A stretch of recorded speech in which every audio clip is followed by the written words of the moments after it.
പ്രിയരെ, ഇതാണ് നമ്മുടെ പാലക്കാട് ജില്ലയിലെ കൂറ്റനാട് വാവന്നൂർ എന്ന സ്ഥലത്തെ ഒരു എന്താ പറയുക കാട് പോലത്തെ സ്ഥലത്ത് ഒഴിഞ്ഞ ഒരു പറമ്പിലായിരുന്നു ഈ നായ വീണ് കിടന്നിരുന്നത്.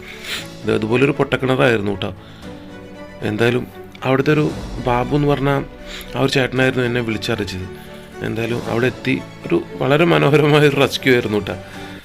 ഒരുപാട് റിസ്ക് ഒന്നും എടുക്കേണ്ടി വന്നില്ല. പക്ഷേ അവിടെ പോകുന്ന വഴിയിൽ ആ കിണറിനടുത്ത് എത്താൻ ഒരുപാട് റിസ്ക് എടുക്കേണ്ടി വന്നു കേട്ടോ. ഒരുപാട് എന്താ പറയുക നല്ല കാട്ടുമുള്ളുകളായിരുന്നു. എന്തായാലും ആശ ഒരാഴ്ചയായിട്ട് വീണ് കിടക്കുന്ന ഒരു അവസ്ഥയായിരുന്നു കേട്ടോ. കയറിട്ടപ്പോൾ തന്നെ കുടുങ്ങി.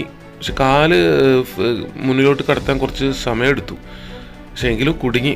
ആളെ വളരെ സുന്ദരമായി കയറ്റി കഴിഞ്ഞപ്പോൾ ആള് കുറേ നേരം എൻ്റെ അടുത്ത് നിന്നുട്ട. ഞാൻ സത്യം പറഞ്ഞാൽ ഞാൻ ടെൻഷൻ അടിച്ചു പോയി. ഈശ്വര, ഇനി കണ്ണോട്ട് കാണുന്നില്ലെന്ന്. പക്ഷെ ആൾക്ക് നല്ല കാഴ്ചയൊക്കെ ഉണ്ടായിരുന്നു. ആളാ ഇത്ര ദിവസം കിണറിൻ്റെ താഴ്ചയിൽ കിടന്ന ആ ഒരു അങ്കലാപ്പിലും പിന്നെ ഒരിക്കലും പ്രതീക്ഷിക്കാതെ ആളൊരു രക്ഷപ്പെടൽ, ആ ഒരു അത്ഭുത നിമിഷത്തിൻ്റെ ആ ഒരു എന്താ പറയുക, ദൈവത്തോട് നന്ദി പറഞ്ഞിട്ട് തൻ്റെ ജീവിതം ഇനിയും തിരിച്ചു കിട്ടിയെന്നുള്ള ആ ഒരു ഷോക്കിലായിരിക്കും കുറച്ച് നേരം നിന്ന്. ഞാൻ തലോടി കൊടുത്തു. അങ്ങനെ കുറച്ച് കഴിഞ്ഞിട്ടാണ് ആൾ പോയത്. ആൾക്ക് കൊടുക്കാൻ വേണ്ടിയിട്ട് വെള്ളമൊക്കെ എടുക്കാൻ വേണ്ടി ബാബുവേട്ടൻ പോയിട്ടാണ്. പക്ഷെ അപ്പോഴത്തേനും പുള്ളി ആ കനാലൊക്കെ ചാടി കടന്നിട്ട് പുള്ളിയുടെ ലൊക്കേഷനിലേക്ക് പോയി. പാവം. ഇങ്ങനെ ഒഴിഞ്ഞ പറമ്പുകളിൽ എത്രയോ മിണ്ടാപ്രാണികൾ വീഴും നമ്മളറിയാതെ. ദയവ് ചെയ്തിട്ട് ഇങ്ങനെയുള്ള കിണറുകളിൽ ആൾമറ കെട്ടുക കേട്ടോ. പ്രിയരെ, അങ്ങനെ ഈ കാട്ടിൻ്റെ ഉള്ളിൽ നിന്ന് കാട്ടിൻ്റെ ഉള്ളിലൊരു കിണറിൻ്റെ ഉള്ളിൽ നിന്ന് ഒരു ജീവനും കൂടി കംപ്ലീറ്റ് മുള്ളായിരുന്നു. ഭയങ്കരമായിട്ടുള്ള മുള്ള്, കുത്തിയാൽ നല്ല വേദനിക്കുന്ന മുള്ള്. അങ്ങനെ അതൊക്കെ കട്ട് ചെയ്തു ആളേനും കയറ്റി. പക്ഷെ ആളെന്തോ ഞാൻ ആദ്യം വിചാരിച്ച് കണ്ണ് കാണില്ലാന്നു. ഇത് താഴെ വീണ് കിടന്ന ഷോക്കിൽ ഇത്രയും ഒരാഴ്ചത്തോളമായി. എന്തായാലും വീണ്ടും പറയാം, ഇങ്ങനെയുള്ള ഈ വീഡിയോ കാണുന്ന അല്ലെങ്കിൽ കിണറിൻ്റെ ഉടമസ്ഥൻ എന്തായാലും ഇങ്ങനെയുള്ള ഈ കിണറുകൾ, ആൾമറില്ലാത്ത കിണറുകൾ താൽക്കാലികമായിട്ടെങ്കിലും ആൾമറ കിട്ടുക. വീഡിയോ കാണാത്തവർ നമ്മുടെ വീഡിയോ കാണുക, ഫോളോ ചെയ്യാത്തവർ നമ്മുടെ പേജ് ഫോളോ ചെയ്യുക.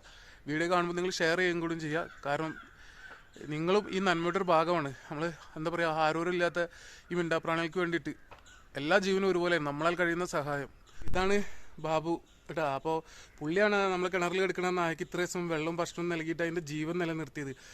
അതുപോലെ ഇതുപോലത്തെ നന്മ മനസ്സുകൾ ഇനിയും ഉണ്ടാവട്ടെ. നമുക്ക് മിണ്ടാപ്രാണികൾ ഭൂമിയുടെ ആവശ്യം. മനുഷ്യനില്ലെങ്കിൽ മിണ്ടാപ്രാണികൾ നിലനിൽക്കും. പക്ഷേ മിണ്ടാപ്രാണികളില്ലെങ്കിൽ മനുഷ്യന് ഒരിക്കലും ഭൂമിയിൽ നിലനിൽപ്പില്ല.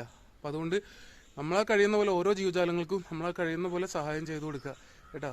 അപ്പോൾ ഇദ്ദേഹം വലിയൊരു നന്മയാണ് ചെയ്തില്ല. അദ്ദേഹം വിളിച്ചിട്ടാണ് ഞാനിവിടെ എത്തിയത്. എന്തായാലും ഈശ്വരൻ്റെ ആ ഒരു കൊണ്ട് നമുക്ക് പെട്ടെന്ന് ആ കുഞ്ഞിനെ രക്ഷപ്പെടുത്താൻ പറ്റി.